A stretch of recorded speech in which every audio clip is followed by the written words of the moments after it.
Hello and welcome to the Link Up. It's so nice to have you join us today. I certainly hope that you are well. I certainly hope that this is a terrific Thursday for you, and if it's not, that it will get better soon as the day progresses, and maybe you can find some things that might, turn it in from a terrible to a terrific. In words, it's just a change of a few letters, but in life, I know that it's a lot harder than that. But, we will do our best to lift you up today with some really incredible information. As a matter of fact, Dr. Joy Su, who is the consultant psychiatrist at the Psychiatric Hospital, will join us. We wanted to take a look at the pandemic and mental wellness or mental unwellness, and also panic attacks, one of the requests of one of our viewers. So we're going to have Dr. Su join us this morning, and also His Excellency David Comissiong has a very special video out. He's liaised with the Marlon Legall Voice Project. It's the Anthem of His Excellency Marcus Garvey, the Right Excellent Marcus Mosiah Garvey, and it's the anthem of His Universal Negro Improvement Association. And so therefore, Marlon Legall, who is the founder and musical director of the Marlon Legall Voice Project, will be joining us. And then we switch to the season of I'm going to say independence. Why? Season of emancipation. Because of course, that will be continuing right through until August. And so therefore we've got Cikiah Thomas, who is the chair of the Global African Congress, who will be joining us, as well as Dr. Ife Williams, Africologist and professor of political science and history. And she's very much up on the whole idea of reparations, which is of course one of the themes for the season of emancipation. And Joy Workman, Pan-Africanist, will be in as well. So it's going to be, I think, a very, very fun, informative link up as usual. And you can participate. You can watch our stream at CBC Barbados on Facebook and on YouTube, and you can put your comments there or your questions. We'll be glad to have you be a part of the program. So coming up after the break, Dr. Joy Su.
Dr. Joyce Sue is a consultant psychiatrist with the Psychiatric Hospital here in Barbados, and always is very willing to share her knowledge and her experience with us. And as we go through this pandemic together, we notice that some of us, our colleagues, maybe our friends, maybe our relatives, other Barbadians are struggling. And we wanted to assist in helping them find their happy. And so I say good morning to you, Dr. Sue. It's always nice to chat with you. And more particularly during these times, we're going to, yield to your experience and so on. Recently, I was at the beach. I shared that with our viewers last week. And one of the ladies there, she mentioned that she would like me to take a look at panic attacks specifically, because she herself, she's a teacher. She apparently had a panic attack, but it manifested itself in such a way that she was rushed to the QEH because she thought she was having a heart attack.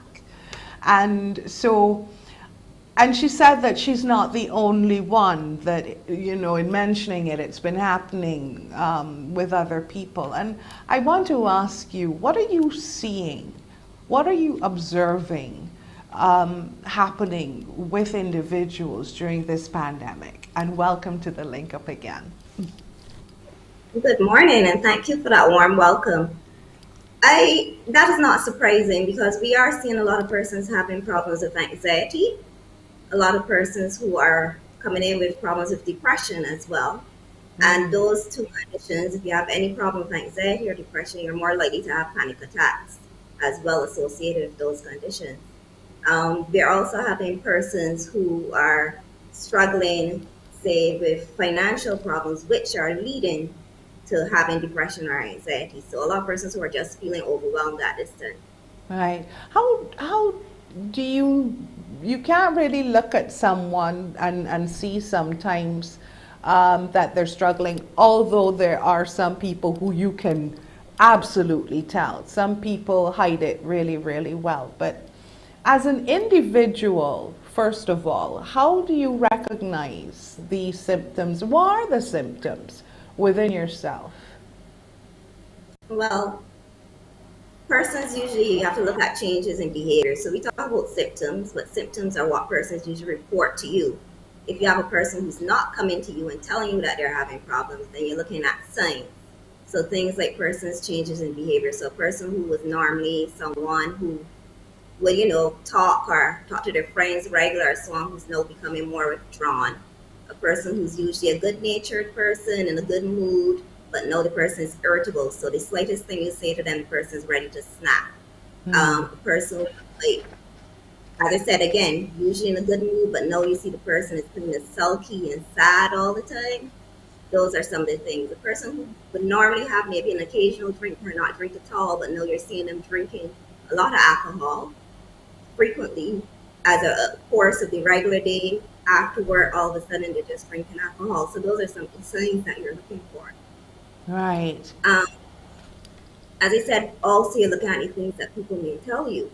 So people may be reporting things, saying that they're feeling stressed out, saying that they're thinking about harming themselves, or they feel burdened, they feel like people may be better off without them, those kind of things. So it's a matter of, as I said, not only listening to the persons, but also observing their behavior, looking for changes in their behavior. But with the panic attack that the lady had, it had all of the signs of a heart attack, so much so that they did all of the tests and that sort of thing to ensure that that really wasn't what she was having. So it manifests itself, pain down the arm and rapid breathing, I don't know, so that it can actually show up like that? You can actually. Wow. Most persons who have a heart attack for the first thing think that they're either having a heart attack or that they're having some kind of respiratory problem.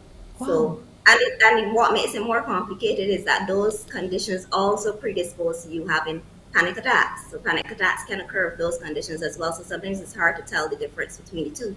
So it may look like an asthma attack, or it feel like an asthma attack, and it may feel like you're having a heart attack. The symptoms are very similar. So some of the symptoms of panic attacks include things like chest pain, shortness of breath, Yes. feeling as if your heart is beating really fast or pounding in your chest, feeling as if you're choking or someone is smothering you. So you can see the overlap then between heart symptoms, Mm-hmm. symptoms of any problem with your heart, and respiratory symptoms as well. And there's other conditions that have symptoms that can present with symptoms. So if you have a problem with your thyroid, for instance, it can present with those kind of symptoms as well. So it is actually important. People may feel as if, I wasted time going, there was nothing wrong with me.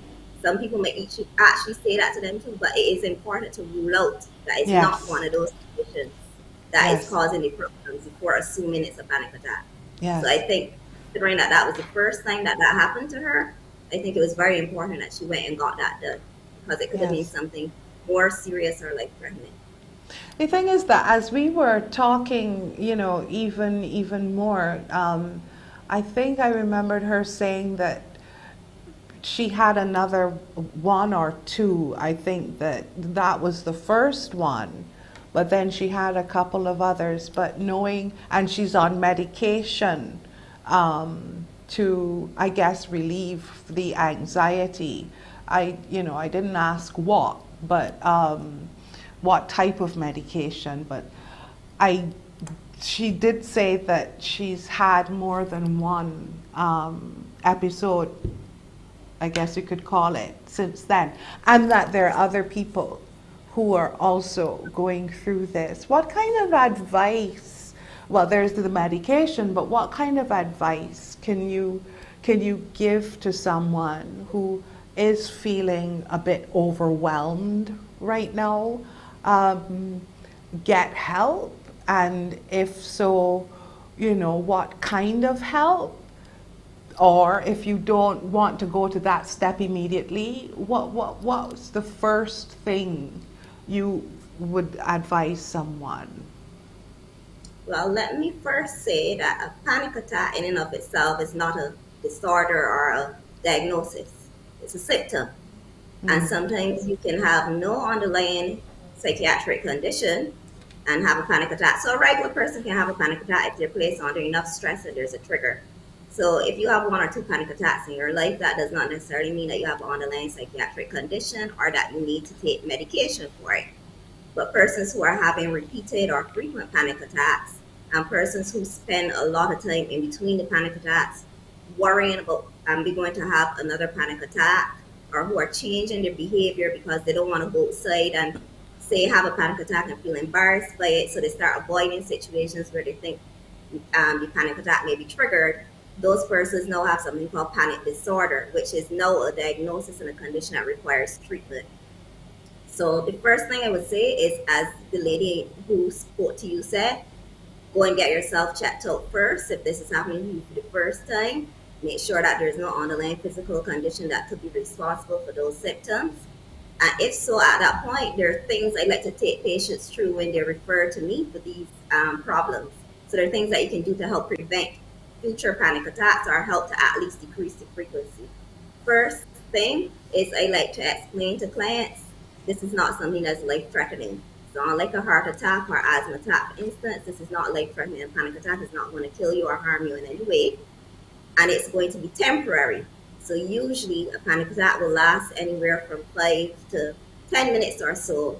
Unusual if it goes past 20 minutes. So it's short-lived. So you tell the person, you can repeat in your head when it's happening, this is just a panic attack. I am not dying. I am not losing control, because that's sometimes how people, they have those fears when it's coming on, that they're dying or they're losing control or they're going crazy. Those are actually symptoms of a panic attack. So ask the person, repeat in your head when it's happening. Just let it happen. Don't try to fight it. But you're repeating that in your head, kind of like a mantra that you're saying over and over again. I'm not dying. This is just a panic attack. This will be over soon, until it passes. So you get them to understand then that this is not something that will cause them harm. The other thing that I would instruct persons in is breathing exercises. Breathing exercises can be used in two different ways. So a panic attack is basically your body's exaggerated response to something, what you have, a fight or flight response, which is a response to when you're in danger. Yes. A panic attack is occurring when there is no apparent danger. So something that is a normal everyday situation might cause a panic attack when you don't really see what the danger in the situation is, but you're having this fight or flight response coming on. Your body is getting this surge of hormones and chemicals that's causing it to react this way. So you want to do something that calms that situation down. And breathing exercises help to do that. They help to lower the stress hormone levels so that your body can be more relaxed. So you can practice them regularly every day. I usually advise clients to do that for 10 minutes a day. And I teach How many them minutes? 10 Sorry, minutes a day. Okay. Yeah, so Morning it's or not, evening? Best time in the morning or at night? It's not a simple 2-minute thing. You're gonna practice it for a good amount of time. So 10 minutes a day. And usually I will tell clients either, since it might be hard for someone to sit down and do it for 10 minutes a day, the concentration might not be there. I usually tell persons try to start with 5 minutes and maybe try it twice a day. So both morning and evening. Right. And for persons who are also having trouble with sleeping, I find it's very useful to do it at night before you go to bed. So find a comfortable position first in the bed, lay down, make sure your muscles are relaxed, maybe shake out your muscles a bit, and then you practice the breathing exercise for about 5 minutes to start with, and you can work your way up, maybe where you can go the whole full length of the 10 minutes. And it's very simple. I don't know if I have time to demonstrate it now. Yes, you can. You can. We've got about 2 minutes to go to the break, so you can show us if you don't mind. Okay, so after you find a comfortable position, it doesn't have to be lying down. If you're doing it in the morning, you can be sitting once you're comfortable. I like to tell people to close their eyes, even though that is not necessarily required, but I find you concentrate better if you kind of close out the external stimulation that's going on, and you just close your eyes and you pretend that you're blowing up and you're deflating a balloon. So you have a balloon in your belly, you're blowing it up and you're deflating it. I see that. Right, good. So you want your breathing, there are two important things to breathing. You want your breathing to be both slow and you want it to be deep breathing. So deep from the abdomen or the diaphragmatic breathing. You don't want it to be chest breathing. When you're having a panic attack, your breathing is shallow and it's from the chest. Okay. And that makes the symptoms worse. So you're doing the opposite. You're making your breathing come deep from deep down and you're slowing it down. So you're training your breathing. So then you start by blowing out. And you're going to blow out for a count of 3 through the mouth. So just as you did it just now, for a count of 3 through the mouth. So we start like this.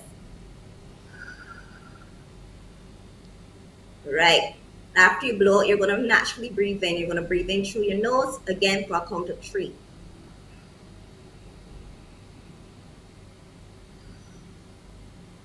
And then you keep going. So it's actually, as I said, quite simple. You're going to do that for 10 minutes. And it says the key is to make it slow and to keep it deep. So after you get a rhythm going, you don't have to be counting 1, 2, 3 in your head anymore. And I don't want you counting 1, 2, 3 like I just did. It's slow. So it's 1, 1,000, 2, 1,000, 3, 1,000. That's almost like the CPR counting that you do when you're giving CPR. Correct. Right. Well, you're talking to also a practicing actress. So, once you mention diaphragmatic breathing, immediately shoulders don't raise, stomach out, so yeah. That actually, I feel, a lot more relaxed, after doing that. And that was only like, a minute and a half. So, There's actual science behind that shows it does relax. So if you do it daily, it will help you decrease the frequency of your anxiety symptoms. Mm-hmm. So it decreases anxiety symptoms overall. But also, if you're having a panic attack, the key is to catch it very early. So if you know the signs, you have to recognize the signs that it may be coming on. If you know the signs and you can catch it early enough, you can start to do the breathing exercise to relieve it as well. However, if it is far along into it, I would not advise you try the breathing exercise because most people aren't going to be able to do it once the panic attack really gets going. At that point, I teach another exercise for that. Okay. We'll do that after the break. We're going to take a Sure. quick break, and Dr. Sue is going to be back. We just had an example of how we should breathe, and then she's going to give us another tip after the break.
If you've just joined us, you're watching the link up today. We're taking a look at mental wellness with Dr. Joy Sue.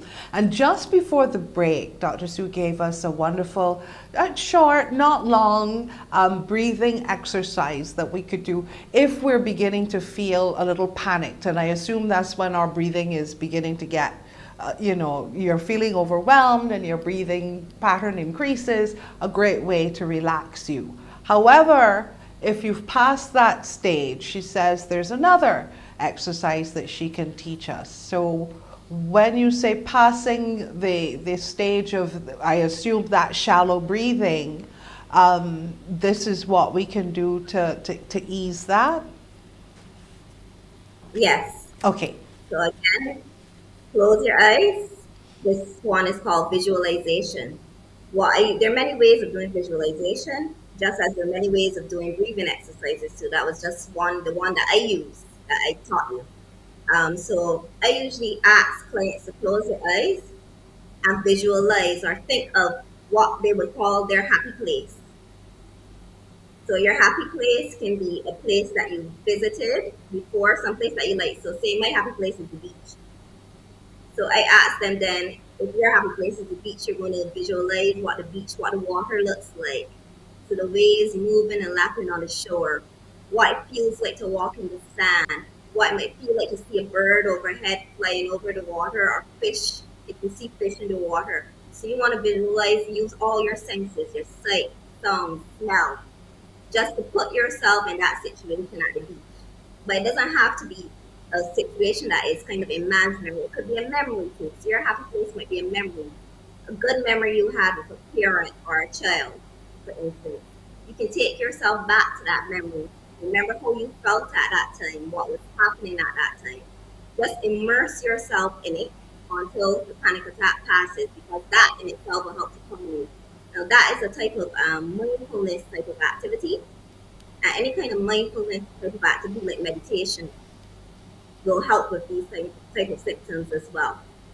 So that is the second technique that I teach. Okay, visualization. Because the first one is actually reciting a mantra to yourself. So this is just a panic. So those are 3 techniques that I usually teach in the office to help with panic attacks and addressing anxiety symptoms overall. And the breathing one, I can tell you, is very effective. Well, I immediately, and as I said, it was just like an hour, a minute and a half, and I immediately was feeling relaxed. But I do meditate, so, yes, I can quite easily slip into that relaxed state for quite some time. But that takes practice. I'm happy to be able to talk about this because people have the idea of psychiatrists just giving drugs. I am surprised. I wanted to say that, but I was saying, should I make this comment or not? I was, tossing it around in my head because what I was thinking after you mentioned the visualization and then you started to mention mantras, I was saying, but isn't this supposed to be like people talk about woo and whoa kind of thing, but it's some science behind it. Correct. It's not just hocus pocus. There's actual science for this, so that's why I use office. I'm happy to hear, and I love hearing the word mindfulness because that's also something that we've been sharing with our viewers on the Link Up, being mindful of the moment, living in that moment. The past is past and the future hasn't come yet. This is all we have. So when you mention mindfulness, I'm thinking, yay! Okay.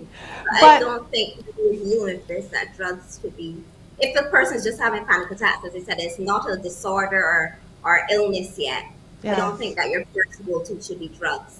Right. Although we will prescribe drugs sometimes for clients, if you're having a severe episode and none of these methods have worked, there are drugs that can be used as necessary to relieve. So these are usually what we call benzodiazepines, things like diazepam, or known as Valium, or clonazepam, which is very good for panic attacks. So there are drugs as well. The problem with these drugs and why I don't go to them first is the risk of dependence on them. Right. So these are not things that you should be prescribing willy-nilly for long periods to patients without monitoring, because a person can easily become dependent on them, and then that can create further problems. Right. And that's something that I get referrals for as well. Persons who, by the time persons get to me, they are dependent on the benzodiazepines because their anxiety problems were never taught other ways of dealing with it. They were just relying on the drugs alone. Mm-hmm. So if it is something like a panic disorder, anxiety, or depression, then it would be a different type of drug that we would use. An antidepressant drug would be used to control the symptoms at that point. I'm glad that you mentioned that because it sparked a thought. Arising out of all of this and in discussion with others, one particular thought from someone was that we don't teach our children how to respond to certain events that might happen. And I'm not talking about big events. Sometimes you might see a child having a tantrum and we don't teach them how to self-soothe, how to get out of the correct way. We might make it worse by smacking their bottoms and telling them, oh, stop it and get up, and not really understanding the reason why they're having the tantrum in the first place. And I'm wondering, to be fair, it was an idea that came from someone else, and I agreed, we don't really sit down and teach children how they should respond to certain stimuli. Things that might happen to them. We might pull it away and say, oh, you'll get over it. Those things happen all the time. Other people this and what are your thoughts on that? Well, frankly, I think that you yourself have to model the behavior first, and I think that's where the problem starts. A lot of persons don't know how to manage those situations themselves. So when a child is throwing a tantrum, you yourself, what you really need to do is stay calm. But a lot of the situation is irritating for you that you're losing your temper as well, which does not make the situation better, unfortunately. Yeah. So that's the first thing. You have to be able to stay calm. As you say, if you're going to be soothing that child, you have to be calm. So I had an experience. The child wasn't throwing a tantrum. The child was having a panic attack in my office. And I was able to stay calm and talk the child through it. Actually, got the child to cooperate, and I was surprised because it was a young child to cooperate with doing the breathing, calmed right down and settled down in the office. Wow. So, as I say, it starts with your behavior. If Yes. you are not calm, you can't stay calm, you're not going to get that child to be calm either, unfortunately. And so, a lot of us, we first have to look at our own emotional regulation first before we can address that in our children. And I And think children that are is going through, sorry, I didn't mean to interrupt, but that's the hard part about treating children, because sometimes the parents don't want to make the changes that are necessary for their own lives to address the problem in the child. it keeps coming back. You know, this is like a recurring theme over the last couple of weeks, that you look after you first. That whole idea of the aircraft and the oxygen mask, and before you can help the others around you, you've got to look after you first. And it's been coming up each week. Forgive me for interrupting. But something that you mentioned, I'm thinking children are also going through this pandemic. Some of them traumatized because of fear of the unknown. They're seeing, as you said, grown-ups who are concerned or angry or frustrated about the whole pandemic, and they also are having their own stresses. How do we see? Do we see, you know, that it's affecting them? Behavioral changes, personality changes, or maybe slight changes that we might not even recognize that that's a sign? Well, yeah, a lot of children are having behavioral challenges, because children, they're not usually, younger children especially, are not usually able to communicate what is bothering them as, you know, eloquently or as openly as older persons are adults. So older children are adults. So sometimes how they react to it is to act out. So you have kids with behavioral problems. Some kids, I guess, during the time of the pandemic with online schooling and parents who still had to work, might have felt even abandoned during that time. And the other flip side of that would be what I said before, the emotional changes as well. Children who are now more withdrawn and sulky and getting depressed. Even we've had a lot of presentations, an increased number of presentations for children to the assessment unit, which is the emergency unit at the psychiatric hospital, for children who have been saying that they want to harm themselves. So expressing suicidal ideation, or presenting with parasuicidal behavior, the things like the cutting, the self-harming behavior. And that is their attempt to try to cope with the emotional distress that they're going through. So those are some of the common things that we're seeing. As I say, you've got to look also, as you said, some things there's subtle changes too. And one of the more subtle changes is what I said to you, the child who becomes more withdrawn is now not talking, may not be eating as much as before. Some parents are not checking when there was online school. Some children not checking in. They're signed into the class, Yes. but they're actually not in the class. So you might see their grades, the report comes back, and you're shocked the grades have slipped a whole lot. And I know for some parents that was a reality. Children that were doing very well, when you looked at the grades, they weren't doing up to what you would have expected, and it would have come as a shock for some person. So those are some of the signs too that you probably need to sit down and have a talk with your child to find out what's happening with them. Right. As I said, remain calm instead of being punitive. Remain calm and ask what happened. Find out what their struggles were. Yeah, it's difficult. It's difficult on everyone, but it's something now that we're learning that we have to live with. You know, that it's not going to go away. We pray that it will, but it won't, not in any time soon. So what are some of the suggestions you have? We hear the phrase being bandied about nowadays, self-care. So let's look at mental health self-care. What should we be doing? I find that a lot of people find it hard to prioritize as you say, self-care, doing something nice for themselves, because they figure with all the hardships that are going on now, with all the financial problems, it's more important to do X, Y, or Z. So it's more important, I have to go and pay this bill, I have to go to work. So a lot of people are not turning off now. I'm going to say it's very important to include some kind of leisure activity, or what I call me time, in your schedule as well, because that can be the rest and recharge that allows you to do those things that are important, so that you don't break down at some point. Because I keep saying, if you get ill, you're not going to be able to do those things anyways. So better to spend a little bit of time every week doing something that helps you to rest and recharge, so that you can keep doing those things and doing those things efficiently. Because that's the other thing, you might be doing the things but not doing them well, because you're not doing mentally well.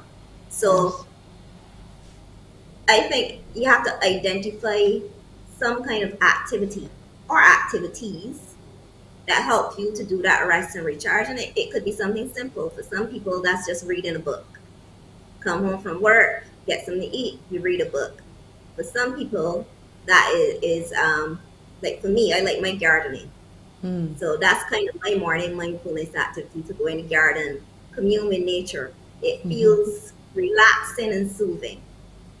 So those type of activities, but then it's things like exercise. I also encourage clients to put as part of their schedule. A lot of people neglect that as part of their schedule as well. Some people have exercise built into their regular schedule within their work, for instance, which is good. But other people, you need to make an actual effort to have exercise in your schedule. You should be doing something aerobic, whether it's walking, running, some kind of exercise for at least half an hour, say at least 3 days a week. So as I say, prioritize self-care. Every once in a while, even reward yourself. So it doesn't have to be often, maybe once a month, you take some time out, you do something special, either by yourself or with your family. Sometimes, if home is a stressor, you may want to get away and do that Mm-hmm. by yourself. Sometimes you may want to incorporate your family into those activities, but you would have to decide depending on what your triggers are and depending on what makes you feel better. But as I said, I think the important takeaway point is to let people know that that's just as important as doing these other things. Because at some point, if you cut that out of your schedule altogether, there may come a point where you're not able to do the other things either, because now you're unwell. Yes. Two things before I let you go. Thank you so much for your time. I call them miscellaneous. And have, one has something to do with what we're talking about, and that's the older generation. And I'm talking about our seniors now. I'm a senior getting there, but the older ones. What should they do to keep their minds active? Because, we're social animals, and because they are so high risk, they've been shut away for a long, long time, not being able to go out and do things, potter around with friends. What should they be doing? That is a good question, because I have been seeing seniors too who've been struggling because of the isolation that they felt because of COVID. Um, and some seniors, it's easy for me to say, talk to some person like, oh, we're doing this online thing, connect with people online and so, but some persons may not have access or may not know Right. how to do that. So that would be for the people who know how to do it. But then for other people, I guess if you have a telephone, make sure you keep in contact with friends and family that way as much as possible. And I think, though, even though we're saying protect the seniors and shelter the seniors, I think that some amount of interaction is necessary, but there are safe ways to do that. Yeah. So, for instance, for my own parents, I would provide, good quality masks for them so they can go to church and those Mm-hmm. kind of things. Yeah. So, because that is still important. You can't live in a bubble forever. That's the No. reality of it. So I think you should do some things, but do it in a safe way. Follow the protocols. Or for seniors, maybe stay one step above the protocols in terms of safety, and do with moderation. As I say, so put it in your schedule. You don't have to be going out every day, but perhaps you plan a special day once a month or something like that, where you do socializing with a limited group of persons that you trust or so on, and you keep it safe. So I think that's what's important, because socialization is more important for them when they're lonely, isolated, and so on. That can put them at risk for more mental health. Exactly. Exactly. And finally, we didn't get an opportunity to talk about stigma, but I know that that's always one of the extra topics that we get in October for Mental Health Month. But again, in conversation, you know, somebody just offhandedly said, perhaps the time has come for the psychiatric hospital to get like a different name, Barbados Mental Wellness Center or something, because the very word psychiatric always carries with it a negative thought. So I won't put you on the spot and ask you what you think about that, but it's how some people are thinking. I like it. Yeah, I thought so, and I said I would share it with you. The, you know, Barbados Mental Wellness Center or something like this. That the word psychiatric for them was really a negative thought. So there you go. I think that's a lovely name. I shall make a suggestion. There you go. Thank you so much, Dr. Sue. Thank you for joining us. You're welcome. And you stay safe and you stay well. You as well. Okay. Bye-bye. And Bye-bye. Thank you to Dr. Sue. Take, you know, what she said and put some of those suggestions into action. You know, you can breathe when you're feeling a little panicked and do your visualizing of that special happy place that's in your thoughts. Or you can repeat a mantra, a positive one, which you find very calming and inspiring. Anything to help. We're going to take a quick break, and when we come back, I have a very special anthem for you.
Ethiopia, the land of our fathers, the land where the gods love to be.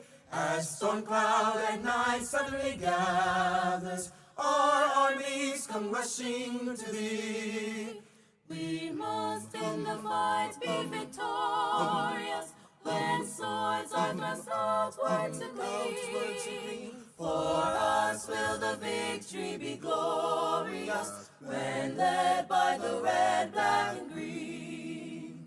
Advance, advance to victory. Let Africa be free. Advance, advance to meet the foe. Advance, advance to meet the foe. With the might of the red, the black, and the green.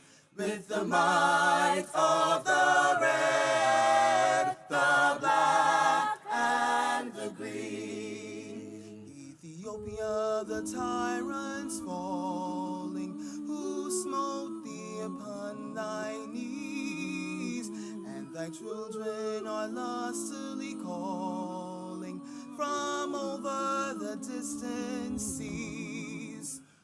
Jehovah, the Great One, has heard us, has noted our sighs and our tears.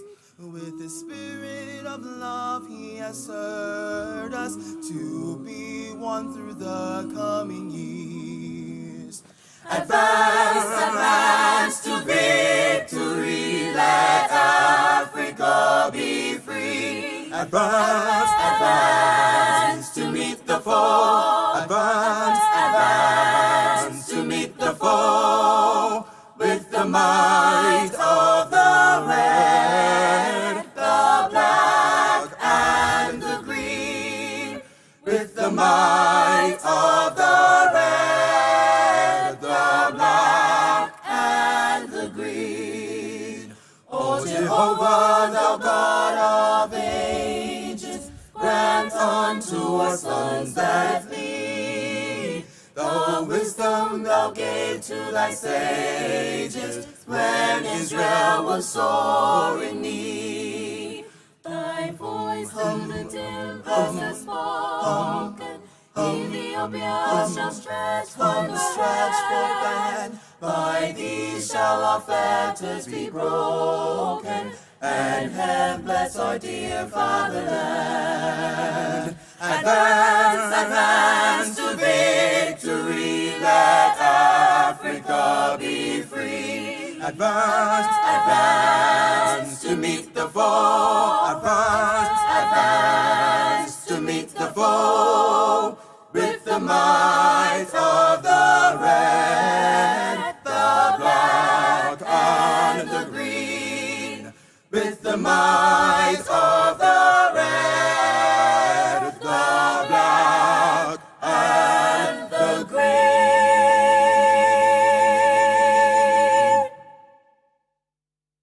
So beautiful. The first time I heard that, I just, and that was only a couple of days ago, mind you, but I've been playing it. It's, there's just something about it that it's beautiful. The rendition is amazing, but that's only to be expected from the Marlon Legall voice project for sure.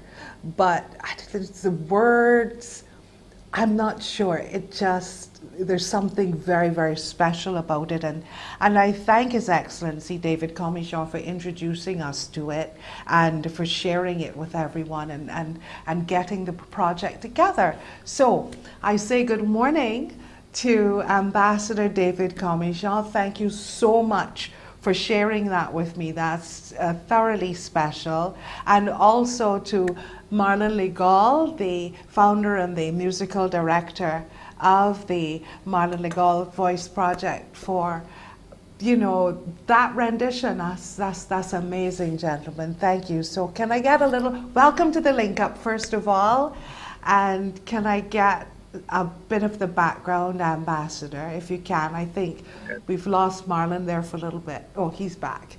But all right. Hi. Yes, thanks, Peter, for having us on the show. Yes, what viewers just heard there is the universal Ethiopian anthem. It is, in all likelihood, the single most important song in the entire history of black music, and it was composed by a Barbadian way back in the year 1919. Arnold Josiah Ford, born in Barbados in 1877, master musician. He was the musical director of Marcus Garvey's Universal Negro Improvement Association. And he wrote this remarkable song in 1920 at the first International Convention of the Negro Peoples of the World, 25,000 delegates at Madison Square Garden. The song was, it was decreed that it should be known as the Universal Ethiopian Anthem. Wow. And it should be the anthem of the entire black race. So that is the song that we are talking about. I arranged with Marlon Legall to have his Marlon Legall Voice Project record a rendition of the song a couple months ago, and I did it at the request of Dr. Julius Garvey, the son of Marcus Garvey. He was holding an international concert and he wanted a rendition of this song. So be obliged, and I would love if this song could be introduced to all the people of Barbados as an important part of their Barbadian heritage. And it's a perfect timing with our season of emancipation, and there is something about it. And I think, Marlon, when you first, when you were first introduced to it, what were your thoughts? Yes, for sure. To be honest with you, when I received the call, we jumped on it immediately. Are you picking me up clearly? Yes, a little fuzzy, but that's the internet. We understand. But what we liked more about it was actually speaking with the ambassador about it. When we learned about the history and everything we went through as people, I feel like if that in that moment is what it changed the meaning of each rehearsal for us. When we thought about the reasons for why, it was written. Class, we spoke about the inspiration of that song, correct? All right, cool. And so we listened to the inspiration. Oh, I have my class with me behind me. That's lovely. Good morning, class. Nice to have you with us. So they learned about the inspiration about it, and that's what made it meaningful, yeah. Right. We don't hear, I think, enough about our heroes. We save it for, like Independence or Black History Month.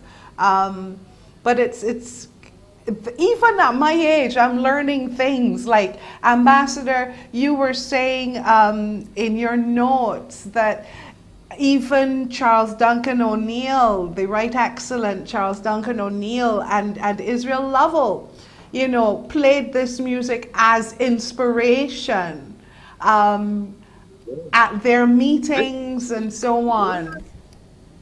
Yeah, this was remember, back in 1920, virtually the whole of the black world was colonized. There were only 3 independent black countries back then, Haiti, Ethiopia, and Liberia. Everybody else was colonized. And so we had no national anthems. So this song became the anthem of black people. So for example, in Barbados, there were some 5 or 6 branches of Marcus Garvey's Universal Negro Improvement Association in Barbados. So this was their anthem.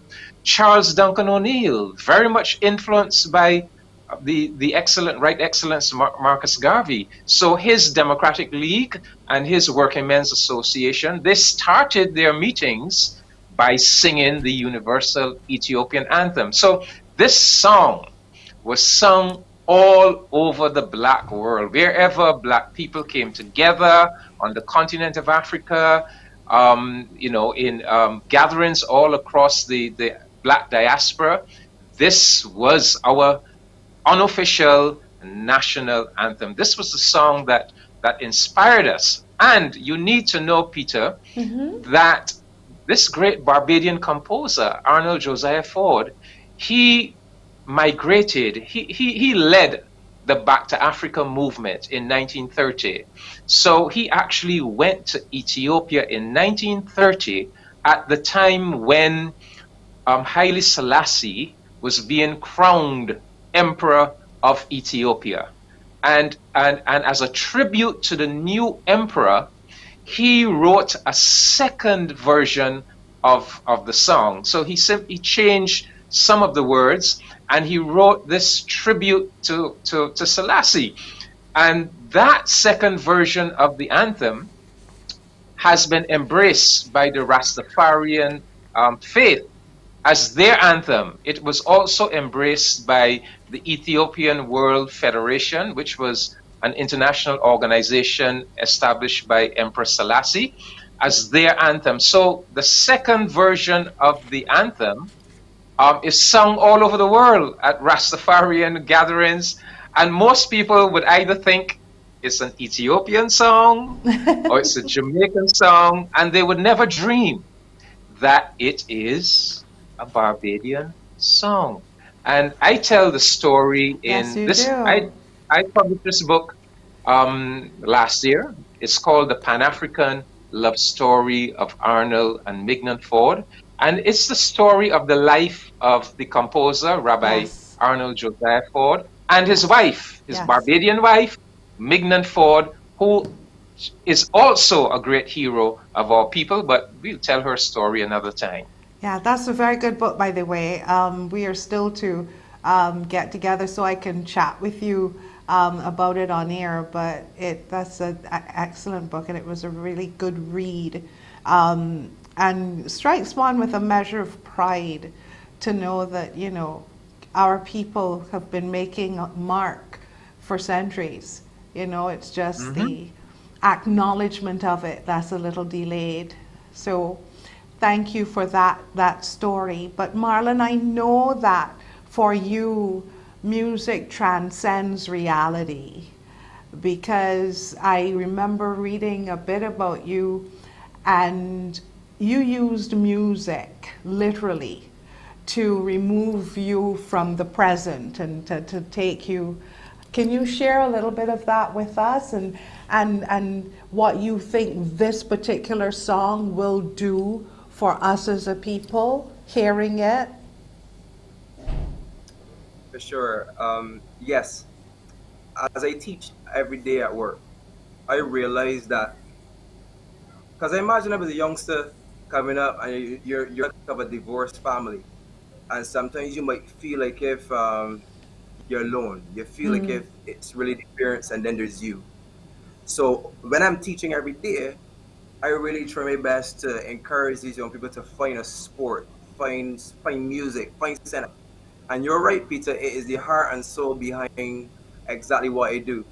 So when I was called to do this song, by the way, this book is amazing, so please make sure It you is. It's a very good book. Yes, yes. And the thing is, like you were saying, is a sad thing that we don't know, or we don't have access as much as we want to. But on learning about the fact that it was a Bayesian that wrote it, we as a group became fascinated by his wife too, and her educational promise that she's really made the impact that she made. But it is upon learning a young lady that was hurt, rape, and the Psalms and the movement. It's through learning about those things that reminded me of why I do what I do today too. So Peter, it really resonated with me, and it became more than a song. It became an anthem, which is what it is. Which is what it is. An affirmation for us. So to be honest with you, I didn't know it before. I did not. I am big in front. I didn't know at all. So I'm glad I was introduced to it. And thank you so much, Ambassador.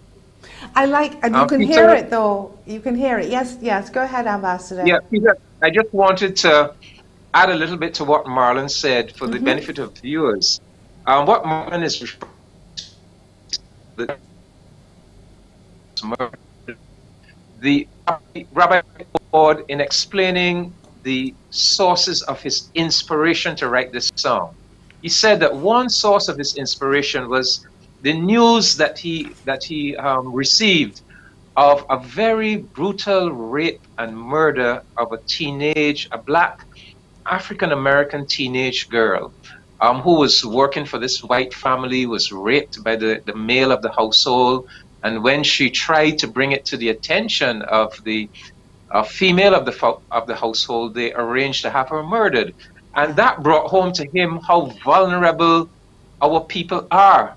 And the idea came to him that we really need as a race to develop a source of strength that would enable us to protect members of the race all over the world. And then the second source of inspiration was Psalm 68, particularly that verse of the Psalm that says, "Princes shall come out of Egypt, and Ethiopia shall soon stretch forth her hands unto God." And this was a biblical verse that really resonated with our people during those dark days of slavery, because it spoke of a time when Africa and African people would be redeemed.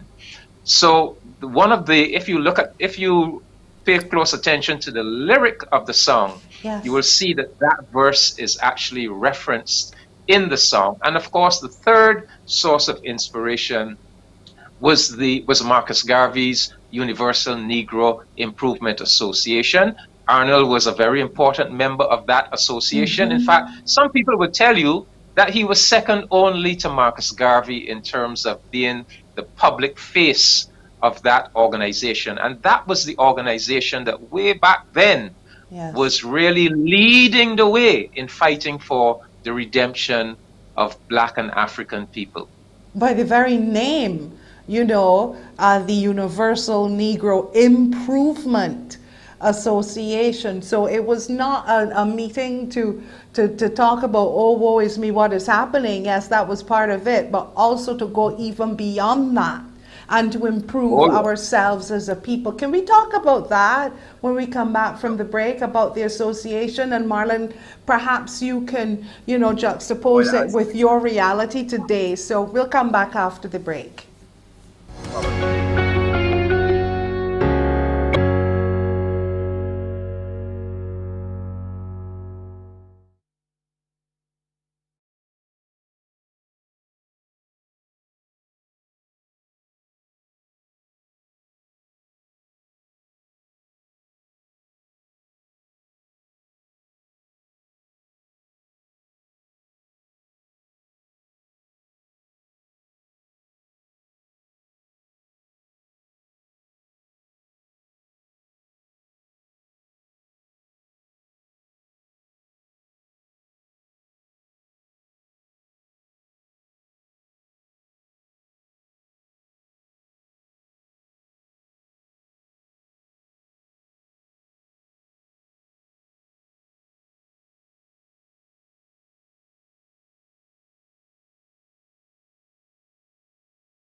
We are talking with His Excellency David Comissiong, who is Barbados' ambassador to CARICOM, and Marlon Legall, who is a teacher, musical director. I heard Handel's Caribbean Messiah at the museum a couple Christmases ago, and I was just transfixed. What Marlon does with people's voices is incredible. I'm thinking very seriously of going to him and having me work mine, because you get a little lazy and you forget all your teachings, and it'd be good to get a refresher course of Marlon. I'm gonna pay you a visit.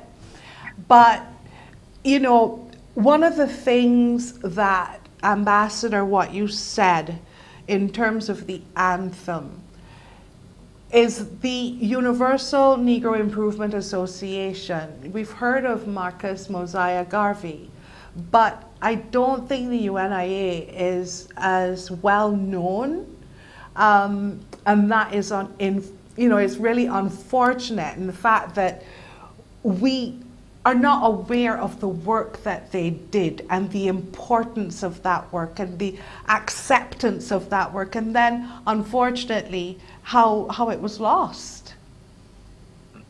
Yes, Peter. Well, I'll talk about that, but just let me say this. This recording of the anthem was contributed by us to Dr. Garvey's international concert. They played this anthem twice in that concert. They used this to open the concert and to end the concert. Now, there were acts from all over the world in this concert, and Dr. Garvey contacted me to say that it was this performance that really brought a touch of class to the entire event. Well done. I think well Barbadians done. need to understand. Yeah, Marlon and I had this discussion when at the last performance of Handel's Caribbean Messiah at Golden Square. The need for our people to have this quality of artistry, not knocking any of the the popular music that we tend to feature a lot in Barbados, but when you get a Marlon Legall and a Dr. Stefan Walcott. Yes. I mean, this is artistry of the highest level. Let me talk a little bit about Marcus Garvey. The UNIA, at its peak, 8 million members, all in countries all over the world. As I said, there were 5 or 6 branches in Barbados alone. Clement Payne, member of the UNIA. Israel Lovell was the president of one of the branches of the UNIA. Marcus Garvey actually came to Barbados in October of 1937. He spoke at the Queen's Park Steel Shed in Barbados. The point is that Marcus Garvey was a monumental figure in the black world from about 1918 right through to the 1930s. And it was his organization, as you said, Peter, Improvement. I mean, his idea was the African continent belongs to black people. We are demanding that we recover Africa, that Africa be made independent. African people all over the world, we are calling them to come together, to do self-help, to establish factories, to establish schools. I mean, his idea was, he called it black nationalism. And the idea was that everything that is required to establish a nation, economic enterprises, military enterprises, a diplomatic corps, even though we did not have, quote unquote, our own sovereign nations, we were going to come together as black people and we were going to establish these things, newspapers. I mean, you name it. The Black Star steamship line. So everything that is necessary for a nation, Marcus Garvey led the way. And so it was this organization, this Universal Negro Improvement Association, that kind of showed the way for activists, for political parties and trade unions and leaders of national movements to come after him, to take us to the independent nations that we have today. So very, very important as a vanguard movement, pointing the way to our ultimate securing independence and nationhood and so forth. What do you think his thoughts would be on where we are now in 2022? Well, I think he would be disappointed that we haven't gone further, but he would be encouraged by some of the recent developments. Certainly, last year we had the first Africa CARICOM Heads of Government Summit, and we are now talking about establishing a permanent forum for African and Caribbean states. Remember, Marcus Garvey was a great Pan-Africanist. Huh? Yes. I mean, his big vision was that we were all African people, that the center of our concern must be that continent of Africa. So when in the anthem you hear Ethiopia, thou land of our fathers, you should really read that as Africa, thou land of our fathers. They were not simply referring to the nation that we now know as Ethiopia. Ethiopia was used as another name for the entire African continent. So Africa was to be the center, but Black people, wherever they existed on the face of the earth, were to be seen as a national group.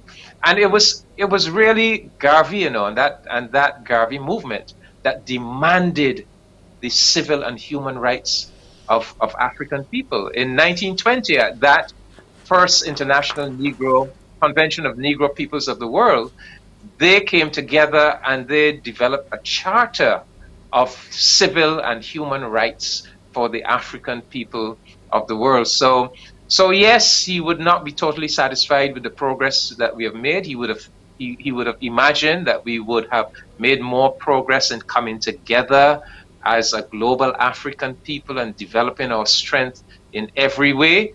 But he would recognize, you know, that we have done some good things and that it is still a work in progress. Quite. And Marlon, what I like is the treatment that you all gave the word advance, because Mr. Ford really repeated that word throughout the anthem, and so obviously it had some particular meaning, you know, and I love the stresses and the way that that word was handled. How do you approach something like that? You listen to the music and then you look at the words, and what goes through your mind as a musical director, as a you know, what goes through your mind? How should this be treated? So I'll take you from the beginning because this is very important, and I'm glad that you asked that question. So I was sent the information via Dr. Stefan Walker, yeah, the sheet music, and we were sent an audio of it being done from YouTube. I listened to this music, and immediately we take to YouTube not to learn about the harmonies or the way how it's sung, but we go to YouTube and we go to the internet to learn a bit more about this Africa and this Ethiopia that he's singing about. We learn wars, the way how they were victorious over it, and the wars that they had in the past, and how in present day and right now their economy is actually growing quite well. So there's a certain belief that you begin to develop within the words and the context, the text itself. And then I look at the sheet music that I'm given, and I think, okay, cool. It's an anthem, and if you know anything about anthems, especially Barbadian anthem, you want to be as true as possible to this anthem. I'm not sure yet if it's a bit more flexible for this one, but in my mind, I'm going, let me just make sure it be as true as possible to the musical score. And that was the approach that we took first, with the meaning behind it.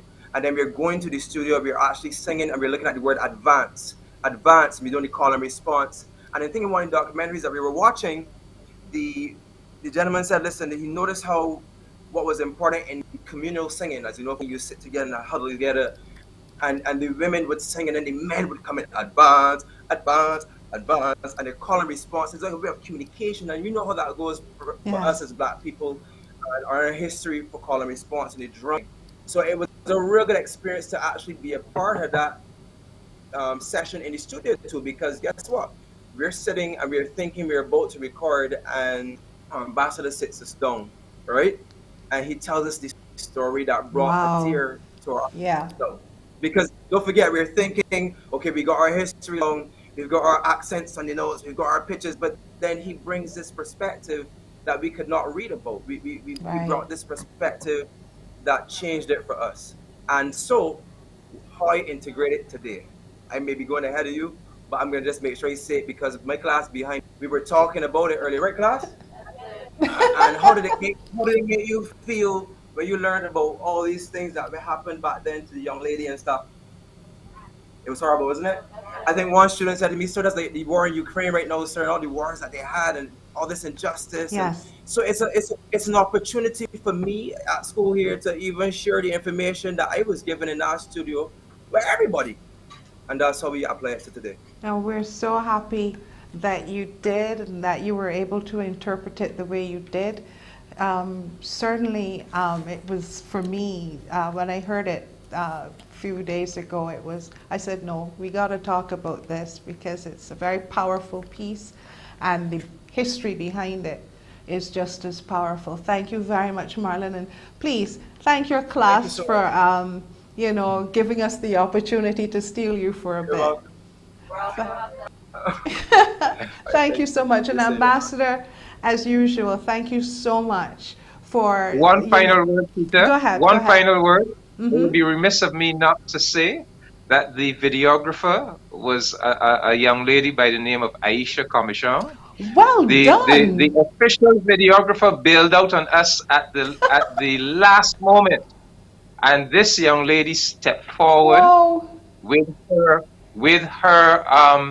cell phone camera. What? And just brilliantly, I guess because she's a dancer and choreographer. Exactly, she can see a space. Yeah. She just did it brilliantly. Tell her well done. Tell her well done. I am very impressed. Thank you so much. Yeah. And I'm just going to ask our director that before we go to break, if we could at least get some more of it in case someone has just come in and heard the conversation and not knowing what we're talking about. This is the anthem performed by the Marlon Legall Voice Project, commissioned by Ambassador Comissiong, and the history behind it, of course, the anthem for the UNIA. Ethiopia, the land of our fathers, the land where the gods love to be. As storm cloud at night suddenly gathers, our armies come rushing to thee. We must in the fight be victorious, when swords are thrust outward to gleam. For us will the victory be glorious, when led by the red, black, and green.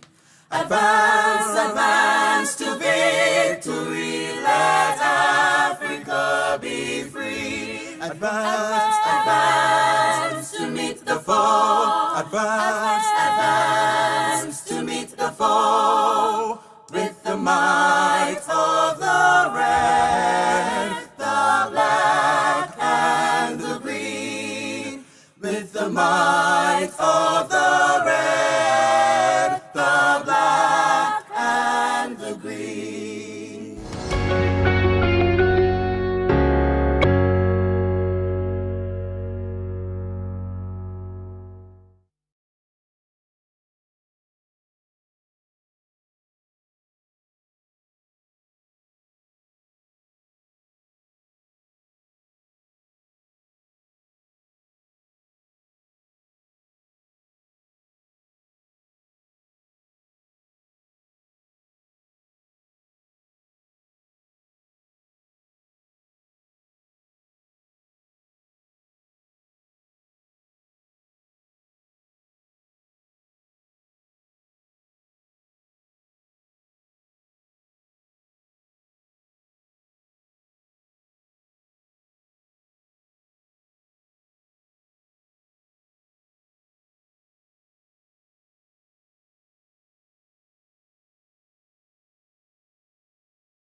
Today on the Link Up, during our season of emancipation, we're chatting with Mr. Cikiah Thomas, who is the chair of the Global African Congress.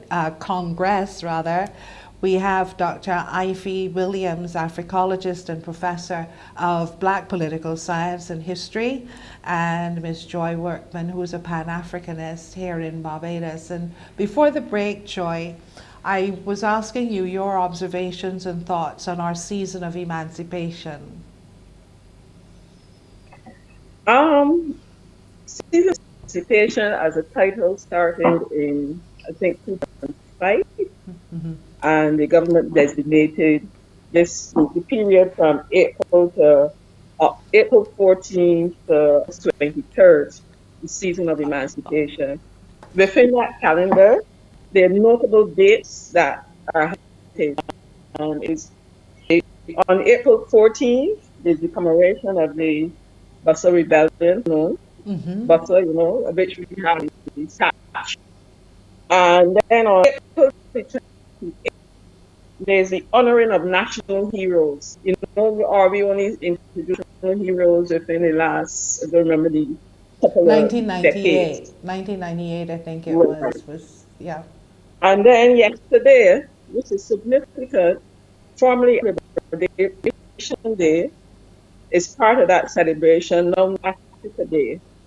And then the other three that come in is the Day of Significance.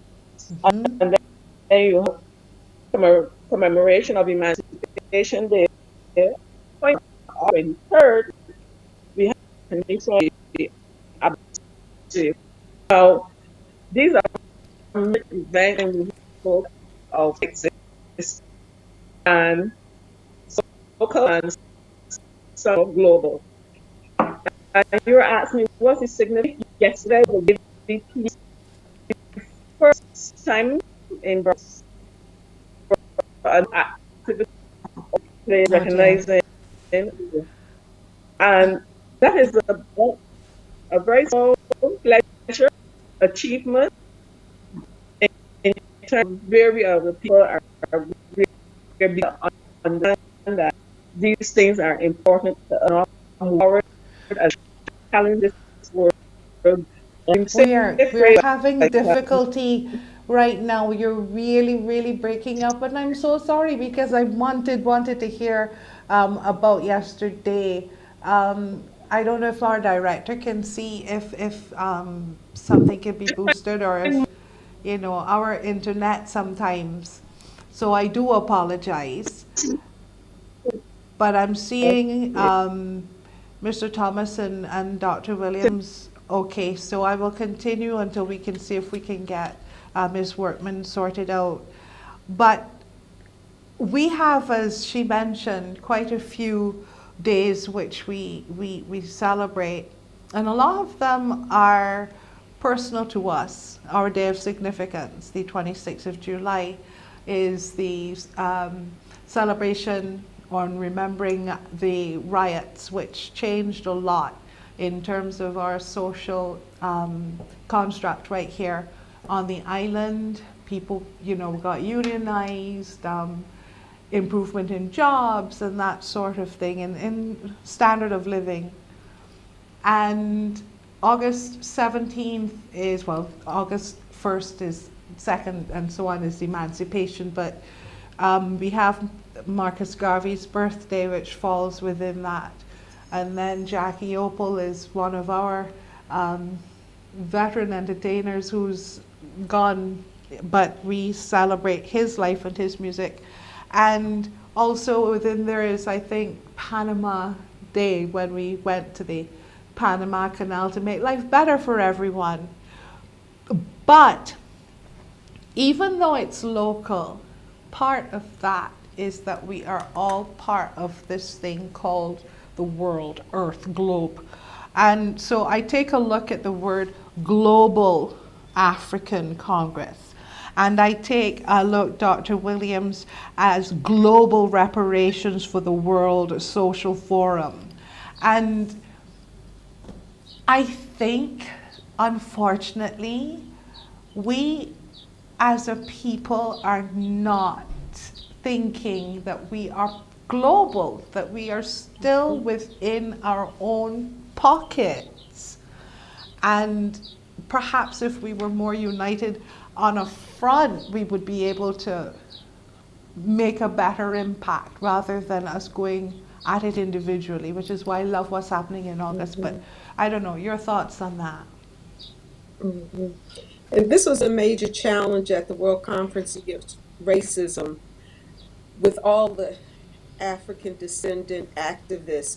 Should we focus primarily on our own nations and what's going on with our own issues, because there are plenty, and we all have the same ones: policing, health, education, employment, or should we make one issue as an umbrella and put us all up under there? So we debated about that at length, and that's where we came up with global reparations.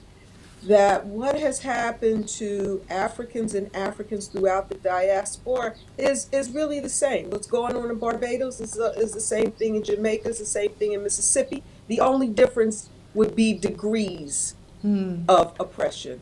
All right. So this is why we said, well, if we come up with reparations, this is something that we can pull together as Pan-Africanists and push forward as our agenda.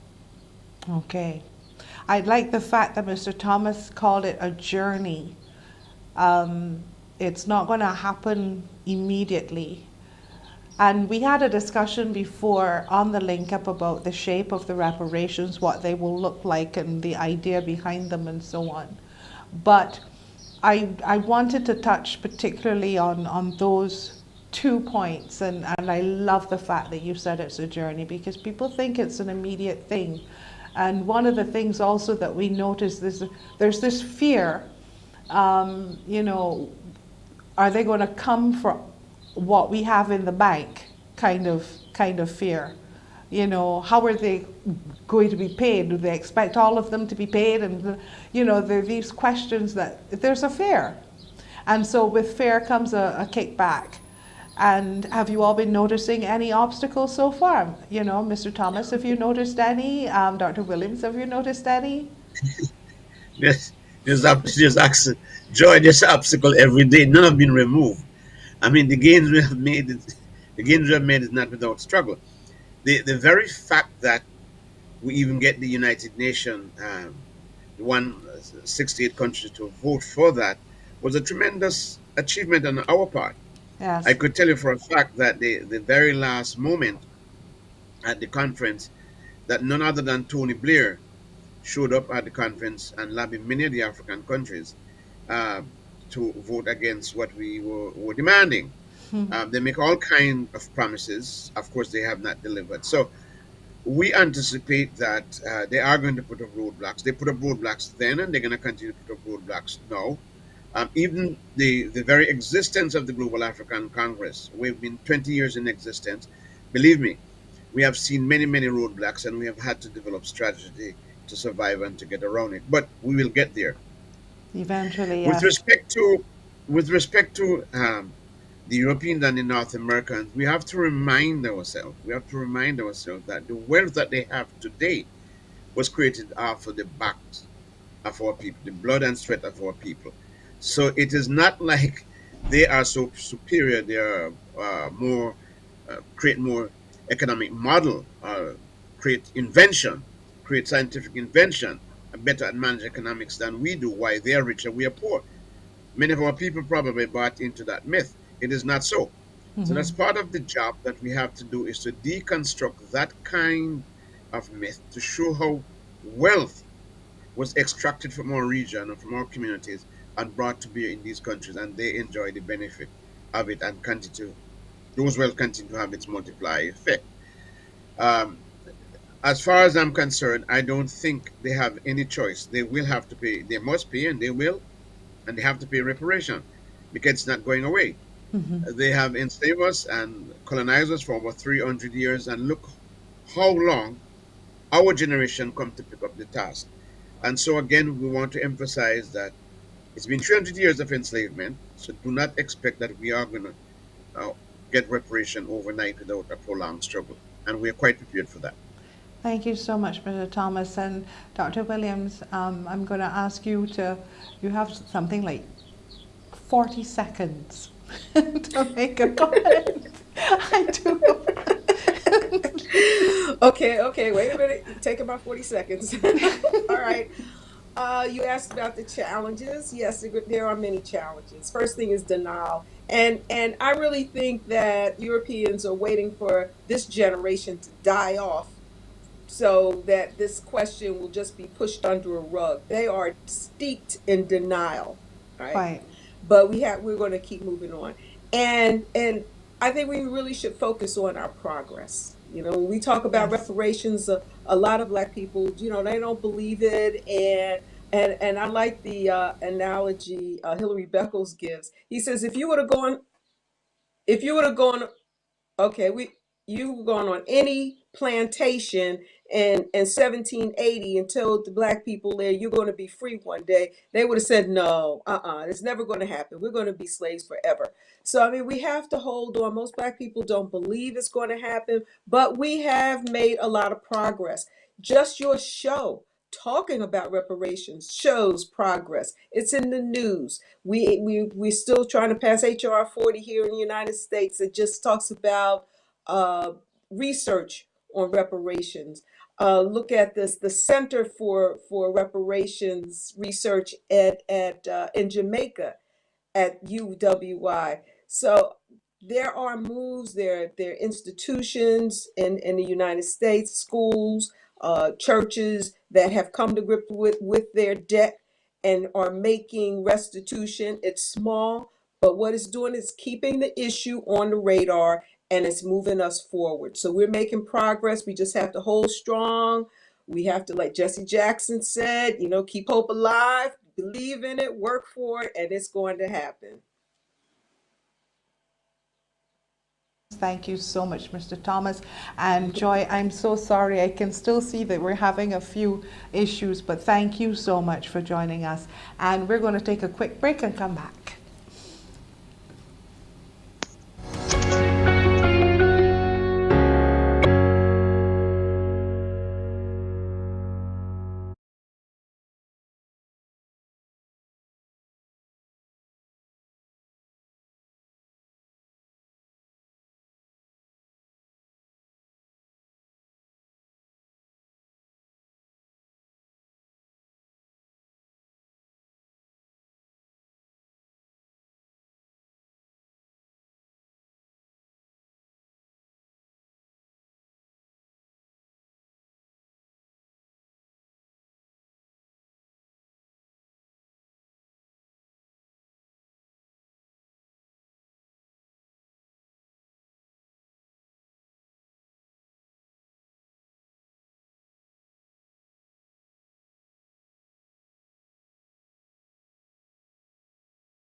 Time is not our friend, and it's always that way whenever you're in a good discussion and really and truthfully, you know, learning some things and sharing important information. So I'd like to thank Mr. Cikiah Thomas, who's the chair of the Global African Congress, also Dr. Ivy Williams and Joy Workman. Thank you all so much for joining me today on the Link Up, and a very special thank you to our viewers. We're going to be on hiatus during crop over, so we're going to be back somewhere at the end of August and September. So thank you so much for watching, and until then, stay safe and stay well.